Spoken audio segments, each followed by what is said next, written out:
السلام عليكم ورحمة الله وبركاته حبايب قلبي الغاليين، أهلا بيكم وحلقة جديدة وكابتن سيكو.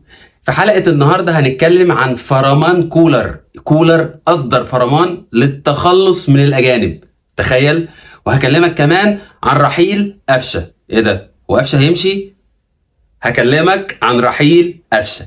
بص بقى يا برنس، قبل ما نبدأ في حلقتنا الجامدة دي، لو ما اشتركتش في القناة انزل بسرعة اشترك في القناة وفعل زر الجرس علشان يوصل لك كل جديد.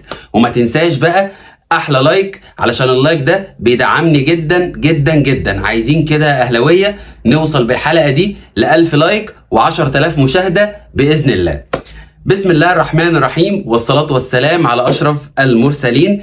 قبل بس كده ما نبدأ حلقتنا كده النهاردة، أول حاجة عايزين نتكلم فيها إن إحنا كده نبارك لرجالة النادي الأهلي للكرة الطايرة. رجالة النادي الأهلي للكرة الطايرة النهاردة حصلوا على لقب البطولة العربية للمرة الثامنة في التاريخ. الحمد لله يا جماعة، بسم الله ما شاء الله. لا تقول لي بقى ملوك الصلاة ولا تقول لي بقى لا مؤاخذة ملوك الصاجات. النادي الأهلي بسم الله ما شاء الله، رجال وسيدات طايرة مخلصين على كل حاجة، دوري وافريقيا وبطولة عربية وكل حاجة، وسلة الحمد لله اللهم لا حسد نفس الموضوع. وما تنساش برضو ان اليد اللي صاحبك بيقول ان هو اجمد حد فيها لسه ضاربينه على عينيه، وبرضو بقينا اجمد منهم بكتير. بص بقى يا باشا، هنبدأ كده بسرعة في حلقتنا النهاردة الجامدة دي. تخيل ان كولر اصدر فرمان للتخلص من الاجانب. يا لهوي، اجانب! انا بقول الاجانب، كل الاجانب، تخيل. طب بص يا باشا، اول حاجه خليني اقول لك كده هو مين الاجانب اللي موجودين في النادي الاهلي. اولا اليو ديانج، وبعد كده برونو سافيو، بيرسي تاو، علي معلول، احمد القندوسي، وما تنساش ميكي سوني اللي انا شخصيا يعني هو بيلعب في السعوديه في اعاره وما تعرفش هو فين دلوقتي. المهم خلينا نتكلم كده عن لاعب. طبعا انتوا عارفين ان في تذبذب كده في المستوى بالنسبه للاعيبه النادي الاهلي الفتره الاخيره. بص بقى يا باشا، لو هنتكلم كده على اليو ديانج، بصراحه كده يا جماعه، انا يعني راجل اهلاوي وزي ما قلت لكم انا في الاول وفي الاخر يهمني مصلحه الكيان ده بس. فبصوا يا باشا، دلوقتي اليو ديانج بصراحه كده من وقت ماتش ريال مدريد، وقت ماتش كده ريال مدريد، وهو مش اليو ديانج، مش هو ده اليو ديانج اللي احنا متعودين عليه.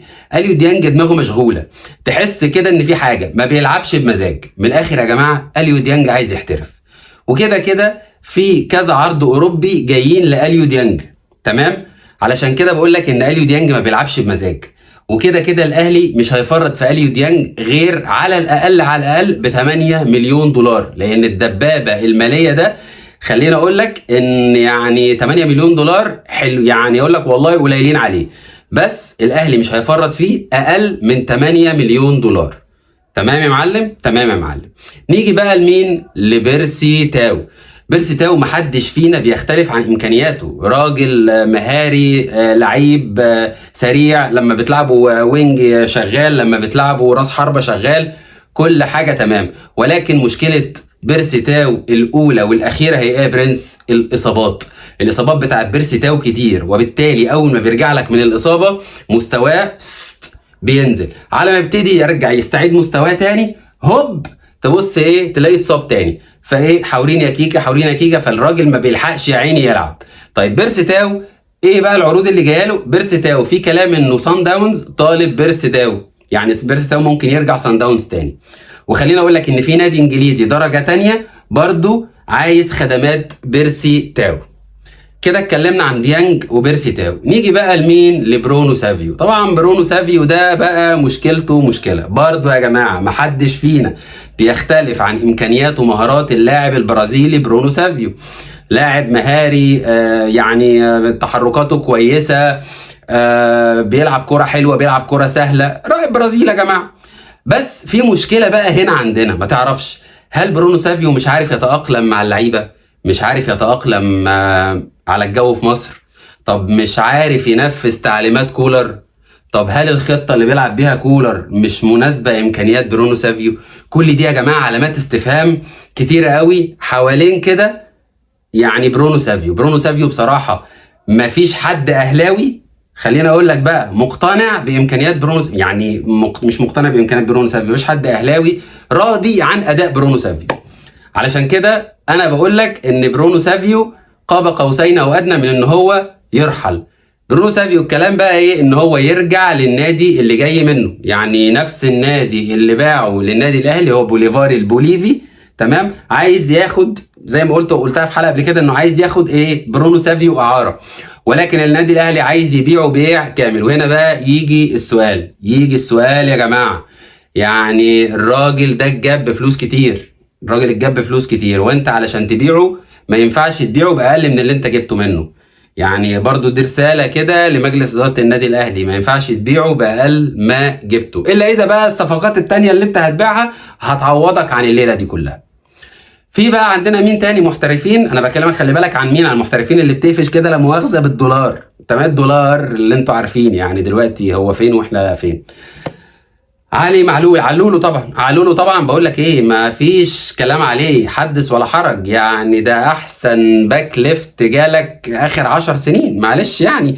علي معلول ملك الاسيستات، علي معلول اللي هو تحسه انه اتولد في النادي الاهلي، القائد يا جماعه، يعني انا بعتبره قائد في الملعب، ولكن عامل السن. الراجل بيلعب باك ليفت، يعني باك ليفت ده اللي هو يعني بيفضل رايح جاي كده على الخط من الرايه للرايه، رايح جاي، فدي محتاجه مجهود ومحتاجه لياقه بدنيه كبيره. فعلشان كده دلوقتي هتلاقوا ان الاهلي بيجهز محمد اشرف، تمام؟ علي معلول الاهلي مش هيفرط فيه، علي معلول الاهلي هيجدد له، بس خليني اقول لك ان برضو يعني ممكن ما يتمش الاعتماد على علي معلول، مش دلوقتي، يعني قدام شويه، ممكن من السيزون اللي جاي الدنيا تبتدي تخف شويه. ولو علي معلول بيأدي بنفس الروح وبنفس اللياقه طبعا هيلعب على اي حد، علشان نكون متفقين. احمد القندوسي طبعا لعيب كره شراب كده، لعيب مهاري، لعيب في نص الملعب، ما تقدرش تحكم عليه، لسه جاي، وان شاء الله ده هيبقى اضافه كويسه جدا لنص ملعب النادي الاهلي. دلوقتي بقى يا باشا كولر كده من الاخر بقى سكه ودغري اصدر فرمان كده لكابتن محمود الخطيب، قال لهم بصوا بقى يا جماعه، لو انا هكمل تمام في 3 لعيبه انا مش محتاجهم، وبالدولارات اللي هنجيبها تمام من ال3 لعيبه دول احنا محتاجين 3 لعيبه كمان. عشان كده بقول لك ان الصيف اللي جاي ديانج جاي له عرض احتراف، وديانج خلاص ده اعتقد وبنسبه 99% ده اخر موسم لديانج مع النادي الاهلي. برونو سافيو هو اصلا مش عارف يتاقلم، فبرضه هيطير. بيرسي تاو بنسبه كبيره جدا هيطير، لان برضه زي ما بقول لك موضوع الاصابات والحاجات دي مش ظابطه معانا.